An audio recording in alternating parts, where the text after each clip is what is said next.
महाराष्ट्राला शर्मेने मान खाली घालायला लावणारी घटना काल मुंबई महानगरापासून जवळच असलेल्या ठाणे जिल्ह्यातील मुरबाड तालुक्यात येणाऱ्या करवळे या गावी घडली आहे.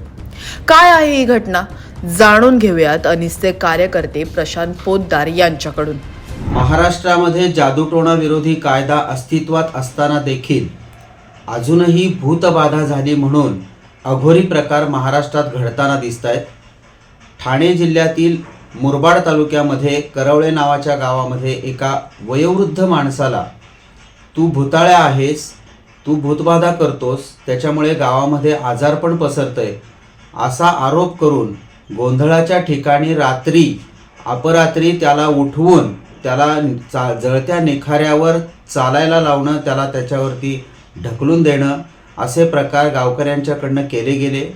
ज्या मांत्रिकांनी असा आरोप केला त्या मांत्रिकाला आणि त्याच्या सर्व साथीदारांना जादूटोणा विरोधी कायद्यानुसार त्वरित अटक करावी अशी मागणी महाराष्ट्र अंधश्रद्धा निर्मूलन समितीच्या वतीने आम्ही करत आहोत.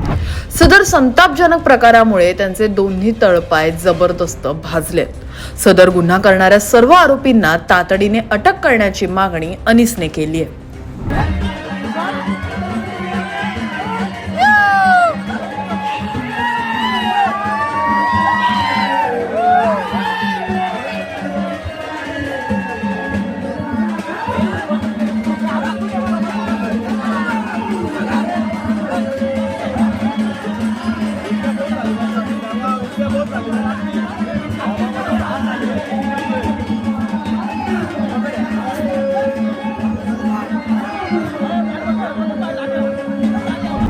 अनिस कार्यकर्त्या वंदना शिंदे यांनी पीडितांना आधार देऊन पोलीस स्टेशनला तक्रार देण्यास सांगितले.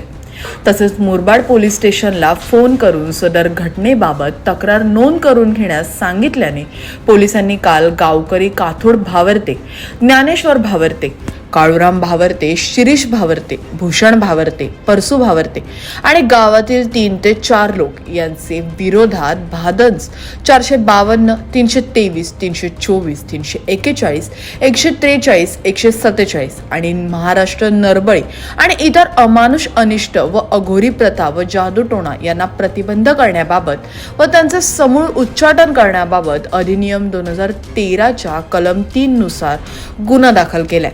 पुढील तपास मुरबाडचे पोलीस निरीक्षक प्रमोद बाबर हे करतात.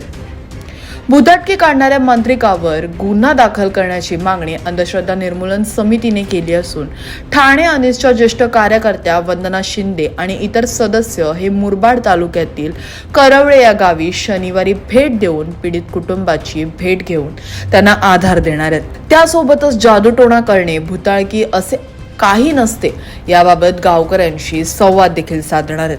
तसेच मुरबाड पोलीस स्टेशनला भेट देऊन मांत्रिकावर गुन्हा दाखल करावा आणि त्याला अटक करावी अशी मागणी करणार आहेत.